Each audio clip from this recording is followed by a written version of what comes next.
구독, 알림 설정까지 부탁드립니다.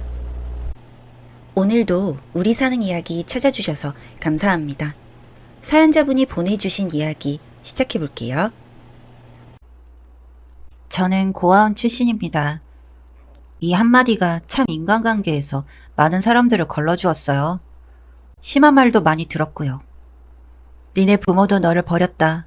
넌 사랑받을 자격 없다. 재수없는 년 등등. 참 심한 말을 많이 들으며 자랐네요. 제게 호의를 베풀어주는 사람도 보통은 동정심에 기쳐 있더라고요. 이런 제게도 부모님은 계십니다. 조금 늦은 나이였던 중학교 1학년 때 지금의 부모님은 저를 가슴으로 다시 낳아주시고 사랑으로 길러주셨어요. 새 부모님이 생긴 이후로는 금전적이나 정신적이나 부족함 없이 자랐던 것 같아요. 물론 가정 안에서요. 저는 초등학교 때 사회성과 최초 인간관계의 설립 시기에 부모가 없다는 이유로 오랜 따돌림과 괴롭힘, 지속적인 왕따를 당했습니다.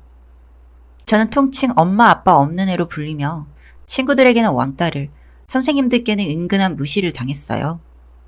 그때는 촌지가 존재했던 시기였으니 부모님이 없던 저는 당연히 촌지 같은 걸 준비하지 못했습니다.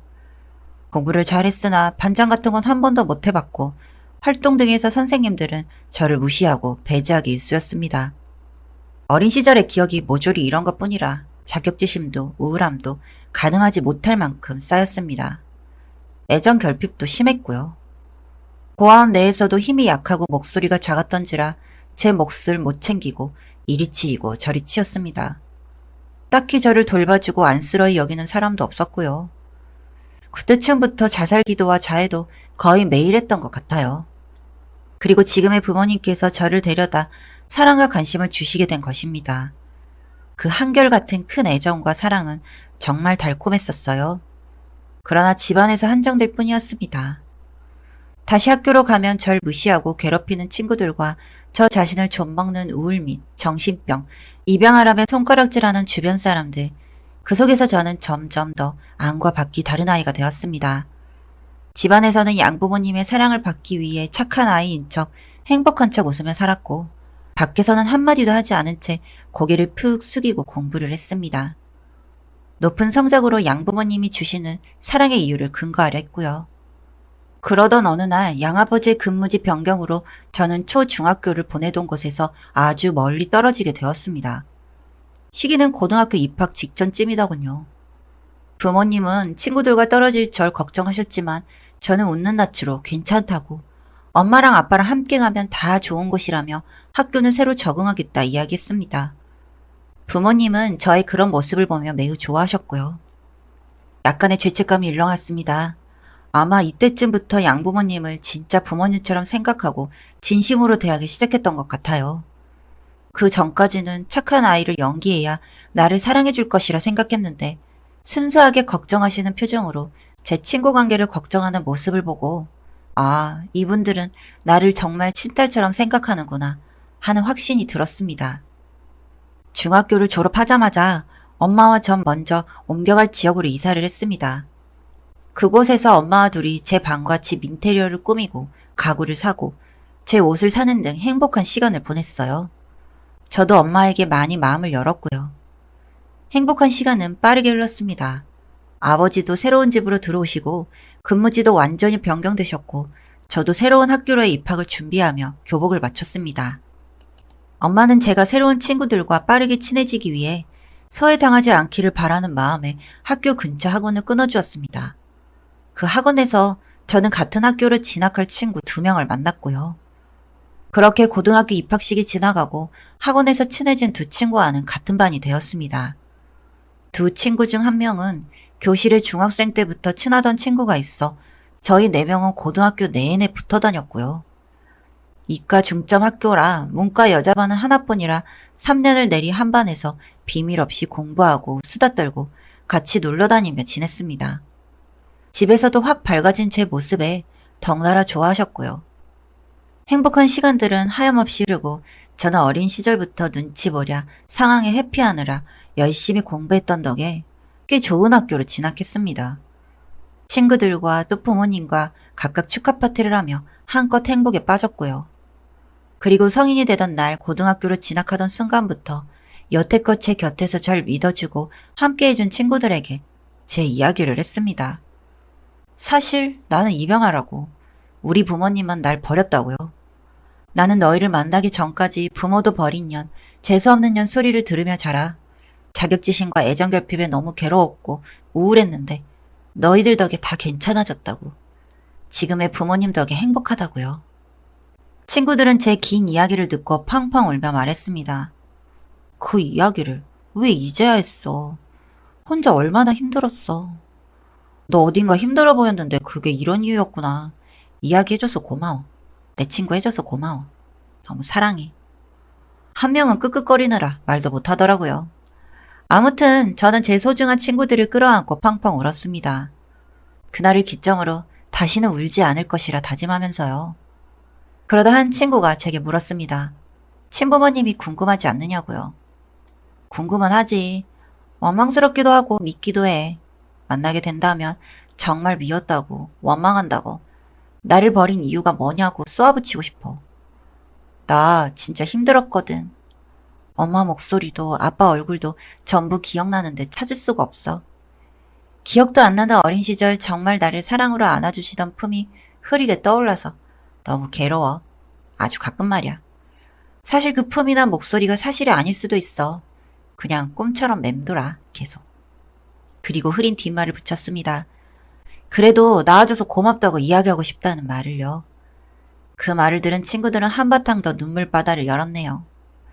아무튼 대학으로 입학하고 부모님의 사랑과 친구들의 믿음에 보답하고자 휴학 한 번 없이 성실히 임했습니다.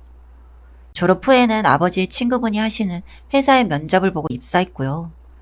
낙하산 소리를 하는 분들도 계시는데 그런 것이 아니고 정당히 면접과 자소서를 제출했으며 모든 과정은 블라인드로 진행되었습니다. 혜택을 본 것이라면 그 회사의 신입사원 공채를 아버지가 알려주신 것 정도? 그 정도는 취업에 관심이 있으면 모두 알 수 있는 정도였죠. 무튼 입사 후 업무를 배우고 많은 일들에 부딪히며 하루하루를 살았습니다. 회사의 사장님 아들, 즉 저희 아버지 친구분 아들과는 좋은 관계로 발전했고요. 그 친구도 저와 같이 공채를 통해 입사해 함께 프로젝트를 성공시키고 야근을 하고 출퇴근을 하며 호감이 생겼습니다. 물론 남친의 부모님이 어떤 분이신진 최근에 알았고요. 그렇게 잔혹하고 힘들었던 어린 시절을 보냈고 그 흔적이 제 손목에 가득하지만 거짓말처럼 고등학교 이후로는 행복하기만 했던 것 같습니다. 남친과의 연애는 순탄히 진행되었고 저희는 결국 결혼에 성공했습니다. 결혼 후 신혼집 인테리어를 위해 여기저기 업체를 알아보는데 어느 날 모르는 번호로 전화가 걸려왔습니다. 여보세요? 아, 혹시 땡땡땡씨 전화 맞나요? 이유 모를 익숙한 목소리. 잊고 있었지만 지울 수 없는 목소리였습니다. 저는 조심스레 엄마가 맞냐 물었습니다. 흐느끼는 목소리에 저는 순간 핸드폰을 놓쳤고 전화가 끊어졌습니다. 옆에 앉아있던 남편이 무슨 일이냐고 저를 안아주었고 저는 급히 휴대폰을 들어 근처 카페 주소를 찍었습니다. 남편은 제 가정사를 모두 알고 있었기에 짧은 제 설명에도 제 손을 꽉 잡아주며 함께 나가자고 이야기했습니다. 1시간쯤 지나 카페로 도착을 했습니다. 그곳에는 제 기억보다 더 주름이 지고 흰머리가 새어있던 제 친부모님이 앉아 있었습니다.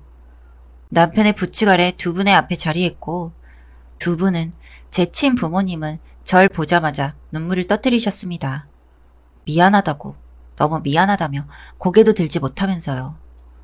친부모님을 다시 만나면 하고 싶은 말이 정말 많았는데 아무런 말도 나오지 않았어요. 정작 눈물도 나오지 않았습니다. 그저 한 가지 물음만을 던졌습니다. 나 왜 버렸어요? 낮고 마른 음성이 조용한 카페를 돌았습니다. 친어머니는 나의 고개를 돌려 눈물을 흘리셨고 친아버지는 그 등을 두드리며 바람막이의 왼쪽 팔 부분을 걷어내셨어요. 그곳에는 손이 있어야 할 자리인데 아무것도 없었습니다. 그러면서 이야기를 시작하셨어요. 두 분은 저를 낳을 때부터 부유한 편은 아니셨고 아버지는 공장에, 어머니는 식당 일을 하며 그럭저럭 살아가셨대요. 선물처럼 태어난 절 보물처럼 아끼면서요. 그런데 제가 이제 막 엄마 아빠 하며 걸음마를 시작하고 해사하게 웃을 때쯤 아버지는 공장에서 손 한쪽을 잘렸고 해고당하셨다고 합니다. 그 시절에는 빈번히 일어났던 일이었다고 하시네요. 어머니의 외벌이에 의존하기엔 제가 너무 어렸고 모아둔 돈은 없었으며 치료비는 감당하기 힘든 수준이었다고 합니다. 그래서 처음에는 가게가 안정될 때까지 아주 잠시만 맡겨달라며 마지막 방편으로 고아원을 찾았고 아버지의 손이 어느 정도 아물어갈 때쯤 어머니의 암이 발견되었다고 하네요. 참 기구한 운명이다 싶었습니다. 어머니의 항암 치료로 인해 저를 찾아올 날이 하루하루 미뤄지고 결국 완치하신 후 절 찾았을 때 이미 입양된 후라고 하네요. 제가 지옥 같은 시간을 겪을 동안 친부모님도 참 힘든 일이 많았구나 싶었습니다. 저를 되찾을 방법을 구하며 두 분은 죽자사자 돈을 버셨다고 해요. 그러다 찾게 된 것이 인테리어 업체였고 그곳에서 기술을 배워 밤낮 없이 일을 해 번 돈으로 가게를 차렸다고 합니다. 지금은 직원도 꽤 많이 둔 가게로 많이 성공하셨다네요. 그러다 우연히 인테리어 상담 신청을 한 제 이름을 보고 혹시 해서 연락을 하셨다고 했어요. 8번이나 연락했지만 절 찾는 것엔 실패했고 이번이 9번째였다고 합니다. 저를 버린 것이 아니라는 그 말이 참 눈물이 나더라고요. 많이 괜찮아졌지만 가슴 깊숙하게 남아있었던 것 같아요. 부모에게도 버려진 년이란 말이요. 저는 친부모님께 절 가슴으로 낳아주신 부모님이 나를 많이 사랑해 주었고 지금은 사랑하는 남편과 가정도 잃었다 말하고 우선 지금의 부모님께 친부모님이 찾아왔다 전하겠다고 했습니다. 양부모님은 친부모님이 저를 찾아오신 것을 알고 본인들이 직접 가 제 인적 사항 등을 물어보며 확인하신 후 예쁜 딸 낳아주셔서 감사하다는 말과 함께 왕래하며 지내자고 먼저 손 내밀어 주셨어요. 친부모님은 귀한 딸 키워주시고 마음으로 낳아주셔 감사하다고 몇 번이나 인사하셨고요. 그 후로 두 부모님은 자주 만나 이야기도 하시고 제 사진도 돌려보시며 좋은 연을 이어가고 있습니다. 친아버지와 양아버지는 우연히 같은 취미를 가지고 계시더라고요. 그래서인지 주말마다 만나 함께 익스트림 스포츠를 즐기십니다. 뭐 두 부모님이 잘 지내면 저는 좋은 일이죠. 버림받은 줄 알고 평생을 살아왔지만 저도 사랑받는 사람이었어요. 아픈 기억을 순식간에 지울 순 없지만 어린 시절 못 받은 애정과 사랑, 관심을 한 몸에 받으며 이제 행복한 일만 겪으며 지내려고요. 저도 아이를 낳으면 사랑한다는 말을 정말 많이 해줄 겁니다. 양부모님이 제게 해주셨던 것처럼 저를 되찾은 친부모님이 매일 아침마다 사랑한다는 이야기로 문자를 주시는 것처럼 아주 꾸준히 사랑한다는 말로 아이가 사랑받고 있다는 사실을 알려줄 거예요. 저도 이제는 제가 사랑받고 있다는 사실을 알고 있으니까요. 사연은 여기까지였고요. 우리 사는 이야기 시청해주셔서 감사합니다.